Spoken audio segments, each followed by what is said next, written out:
Okay, so you're someone who likes to get right to the point. You love those aha moments, right? When something tricky suddenly clicks. And you definitely don't have time for wading through jargon. Yeah, information overload is real. Totally. So let's dive straight into something really fascinating. Bonsai. We've been looking at some great Reddit chats, Wikipedia entries on bonsai and its history, and a pretty detailed guide on displaying them. And our mission basically is to give you a solid foundation, a real feel for what bonsai is all about. We'll trace it back, look at how you actually, grow and care for these little trees, and then how they're presented, like as art. Exactly. We're pulling out the key ideas, the things enthusiasts and, well, experts agree on. Right. Okay, let's start at the very beginning. The roots, you could say. Turns out bonsai has this long, long history starting way back in China with an art called penjing, sometimes called bonkai. Uh-huh. And it wasn't quite the bonsai we picture today, but that basic idea, crafting miniature landscapes, trees, rocks in a container, that was definitely the starting point. And it's interesting how that Chinese art made its way to Japan. It really is. Around the 6th century, maybe even earlier, Japanese travelers, imperial envoys, Buddhist students, they went to China and brought back all sorts of things, including these potted landscapes. Wow, 6th century. Yeah, and we actually have physical proof from Japan's Shushin collection. These are artifacts from like the 7th to 9th centuries, and they include these early miniature displays. Little wooden mountains, tiny silver trees, gives you a real sense of age. That's incredible. And then things start looking more familiar. Right. By the medieval period in Japan, you start seeing pictures and hand-scroll paintings that are, well, unmistakably bonsai-like. Ah. The Saigyo Monogatari Emaki from 1195 is apparently the oldest one known. 1195. I know. And others, too, like the Kasuga Gongin Genki-i around 1309. They show these little dwarf trees in pots, sometimes even displayed on shelves. Makes you wonder about the people who owned them back then. And this ties into bigger cultural shifts, doesn't it? Like Zen Buddhism. Absolutely. As Zen Buddhism, which came from Chinese Chan Buddhism, became more influential in Japan, the whole aesthetic started to change. How so? Well, Japanese artists began favoring a more minimalist style. They stripped away the little figures, the elaborate scenes you saw in some Chinese penjing, and really focused on the tree itself. Just the tree. Just the tree. And using smaller, simpler pots. It wasn't just about looks. It was about, getting down to the essence. The tree's own beauty, its resilience. Like a visual koan, almost. Simple form, deep meaning. I like that, stripping away the non-essential. So around the 14th century, this term hachi no ki pops up, bowls tree, which sounds like it means deeper pots, compared to the later word bonsai, tray planting, which implies shallow ones. What's that shift about? Well, it suggests an evolution in how they were growing them, maybe understanding the root systems better. And that term got a boost from a famous no play, Hachinoki, from around 1383. A play about bonsai. Sort of. It's about this poor samurai who burns his last 3 prized potted trees to warm a disguised traveling lord. It's a story about sacrifice and honor, but it really popularized the idea of these special trees. You see them in woodblock prints later on because of it. Huh. So it wasn't just a niche thing. Not at all. By the 17th century, growing bonsai was a serious skill. People were getting really good at it. Amazingly, some trees from that era are still alive today. Seriously? Yeah, there's one called the Sandai Shogun, a 5-needle pine, in the Tokyo Imperial Palace collection. It's thought to be at least 500 years old, and records show it was being trained as a bonsai way back in 1610. Wow. Even the shogun back then, Tokugawa Iemitsu, was apparently a big fan. And this is when the West starts to hear about it. We get the first documented mention in the West around 1692. So it wasn't widespread knowledge, obviously, but it was starting to appear on the radar outside East Asia. Okay, let's jump forward. 19th century. Things really change then, right? It becomes more popular. Big time.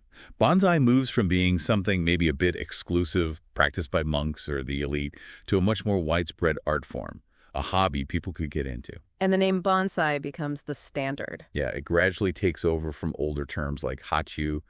And interestingly, a famous Chinese art manual, the Manual of the Mustard Seed Garden, was also pretty influential for Japanese artists working with miniature trees around then. And the emperor got involved. Right. Emperor Meiji, late 19th century, he actively encouraged bonsai, even displayed them in the imperial palace. Yeah. That gave it a huge boost in public interest and, status. So you start seeing magazines, exhibitions. Exactly. The first dedicated magazines like Bonsai Gaho, public shows like the Artistic Bonsai Concours, it really cemented bonsai as its own distinct art form. And the techniques kept evolving too, I assume. tools and methods. Oh, for sure. Early 20th century, you see wire being used for shaping branches. First it was zinc galvanized steel, then later copper, which is more flexible and, well, less obvious. Copper makes sense. Yeah. And then you have guys like Masakuni, the Erst, a tool maker, designing specialized steel tools just for bonsai, like the concave cutter. What's special about a concave cutter? Well, when you cut off a branch, a straight cut leaves a flat surface that can heal with a noticeable bulge or scar. The concave cutter makes a scooped-out cut. Oh, I see. So the wound heals kind of inward from the edges, leaving a much less visible scar that looks more natural, and it's healthier for the tree, too. Minimizes infection risk. Really important for these long-lived trees. Clever. So, leading up to World War II, interest is growing outside Japan. Definitely. More trade in bonsai. The first books in English and other languages start showing up. And back in Japan, they started holding the first national annual bonsai shows in Tokyo, a sign of real dedication. Then after the war. A huge resurgence. And it really went global. Big exhibitions like the Kokufu 10 started up again. International events like the World Bonsai Conventions brought people together from everywhere. And books help spread the word. Hugely. Books like The Art of Bonsai by Yoshimura and Halford were like foundational texts for Westerners getting into it. And you also saw related arts developing, like Saike, creating little tray landscapes, but usually with younger plants. So it just kept expanding. Totally. And expert training started happening outside Japan, too. Materials became easier to get hold of worldwide. And that brings us to today. Bonsai clubs, magazines, books, enthusiasts, pretty much everywhere. It's truly an international art form now, which is amazing. Okay, so let's get into the heart of it, the actual cultivation and care. It all starts with the source material, right? Exactly. You need a starting plant. Could be a cutting from another tree, a tiny seedling, maybe a tree collected carefully from the wild that's called yamadori, or just, something from a nursery. And you can use almost any kind of tree. Pretty much. As long as it's a perennial, lives for multiple years, and has a woody stem, it's got potential. Yeah. Which is kind of incredible when you think about it. Now, this links up with those Reddit discussions we saw, especially about pruning. Beginner guides often say things like, cut off branches that cross each other. Right, standard advice. But people on Reddit were pointing out it's not always that simple. Like sometimes you leave a branch, even if it looks awkward, to help thicken the trunk lower down. That's a really good point they made. It shows the long-term thinking involved. Bonsai isn't about instant perfection. Sometimes you let things look a bit wrong temporarily because you have a plan for the tree's development years down the line. Patience is key then. Absolutely. You might sacrifice that perfect look now for better structure later. Trunk thickness, taper. These take time. And when those Reddit folks talked about good starting material, what were they looking for? They focused on a few key things. The base of the trunk, you want a good flare, ideally. Low branches having options for structure early on is great. And the nabaria, those visible surface roots spreading out. Naburi, right? Yeah. If a piece of material has those things, you've got possibilities. If it lacks, any redeeming features in those areas, they'd often say its potential is limited. Maybe unusable for high-quality bonsai. And someone mentioned wiring as an alternative to just cutting. Instead of just snipping off a crossing branch, sometimes you can gently wire it and bend it into a better position. It's less drastic, keeps the foliage mass. Makes sense. And another good point from Reddit was about deadwood. Many beginner guides kind of ignore it, focusing on just cleaning things up. But deadwood is important in bonsai. Oh, yeah. Features like gin creating deadwood on branches and sherry stripping bark on the trunk are actually advanced techniques. They're used deliberately to make the tree look older, weathered, like it survived harsh conditions. It's a design choice, not just damage. So definitely not just random snipping. There's a real art and science to it. Absolutely. A deep understanding of how trees grow, combined with an artistic vision. Which leads us perfectly into the aesthetics. It's way more than just a small tree in a pot. Way more. The whole goal is to create this miniature tree that really feels like a mature, full-size tree you'd see in nature.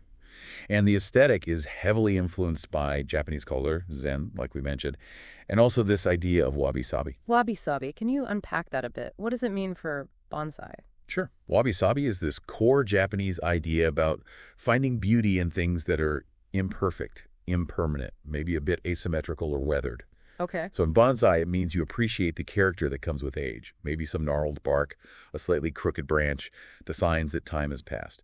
You're not aiming for perfect, factory-made symmetry. You embrace the flaws. Kind of. You see the beauty in that imperfection. It tells the tree's story, like appreciating an old, slightly chipped tea bowl. It has character. I like that.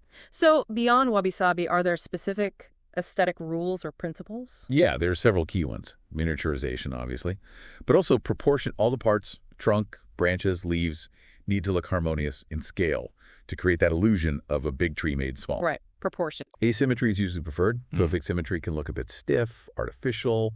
Nature isn't usually perfectly symmetrical. True. And another big one is trying to hide the artist's hand.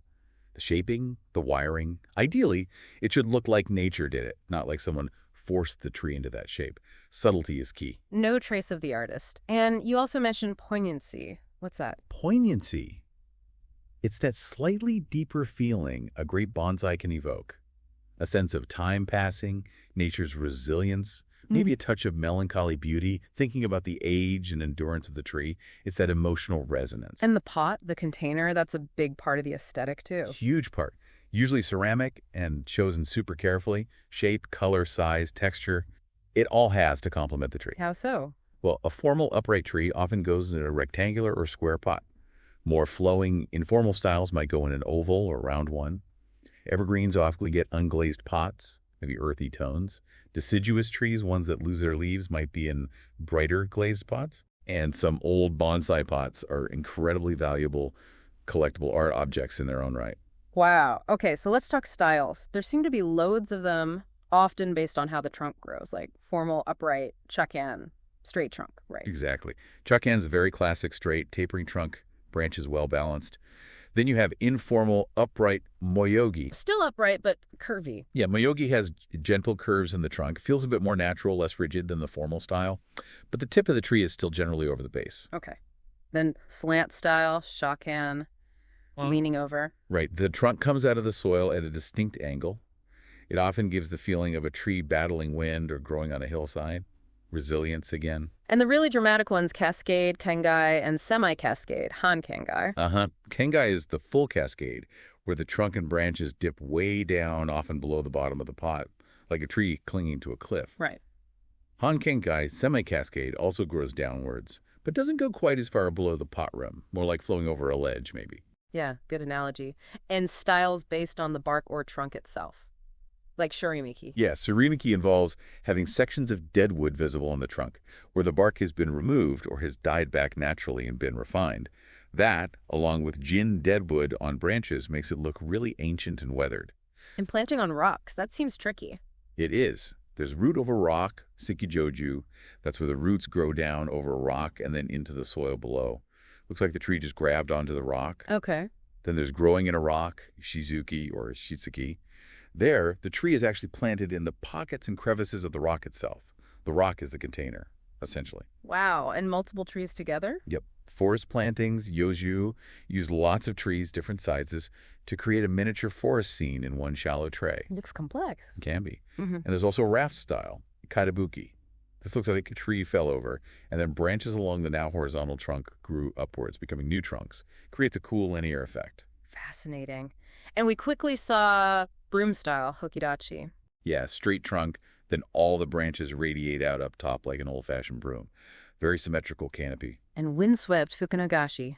That one really tells a story. All branches look like they're being blown constantly in one direction. Captures that feeling of exposure to the elements. So many ways to interpret nature. Okay, so the final piece we looked at was display. That ultimate guide had some great points. Why is showing bonsai at exhibitions so important? It's more than just showing off, right? Oh, absolutely. It's fundamental. It's how you share the art, share your skill. You get inspiration, seeing what others have done. You get valuable feedback. Build community. Exactly. It builds that community connection. And honestly, it promotes the whole art form, keeps it alive and appreciated culturally. And choosing which tree to display. The guide mentioned things like age, size. Yeah, you want a tree that looks mature or has that feeling of age. Yeah. Size matters in relation to the stand you'll use. Any accent plants. And obviously, it needs to be healthy, looking its best aesthetically. Good proportions, no major distracting flaws. And the stand is more important than you might think. Definitely. It's not just something to put the tree on. It needs to be the right size, stable, but also visually match the tree and pot style. Like traditional stands for formal trees. Often, yeah. Simple, elegant wood stands, maybe more contemporary styles get sleeker, modern stands. Color matters too. Maybe contrast with the pot or harmonize. And the visual weight. A chunky tree might need a more substantial stand to feel balanced. Custom stands are the ideal. For the absolute best harmony, yes. A Yeah. stand made specifically for that tree and pot combination. Then there are accent plants, little companion plants. What's their job? They add context, help create balance in the whole display, offer a nice contrast in color or texture. How do you pick a good one? Well, the guide suggested thinking about color, maybe complementing the bonsai's leaves or bark. Texture, like a fine-leafed grass with a bold pine. Height, usually the accent should be shorter, so the bonsai stays the star. Right. And the style should fit, too. Sometimes you see them placed on little platforms called jiitas to give them a bit more presence or height. And preparing the tree itself for a show? That sounds intense. Conditioning. It is pretty meticulous. You do final pruning, tidying up, removing anything dead or out of place. Maybe some wiring refinement. Copper wire is usually preferred for shows because it's less visible. Stop fertilizing. Yeah, usually stop a few weeks before so the soil surface stays clean. Keep watering carefully. Clean the pot. Clean the tree itself. Get rid of any dirt, algae. If there's dead wood, maybe clean or restain it well in advance so it looks natural. And check for bugs. Crucial. Last thing you want is to bring pests or disease to a show. Careful inspection is key. The pot choice for display also needs thought. Big time. Needs to fit the tree's size and style, like we said. Mm. Color should work with the tree, maybe complement the autumn leaves or the bark in winter.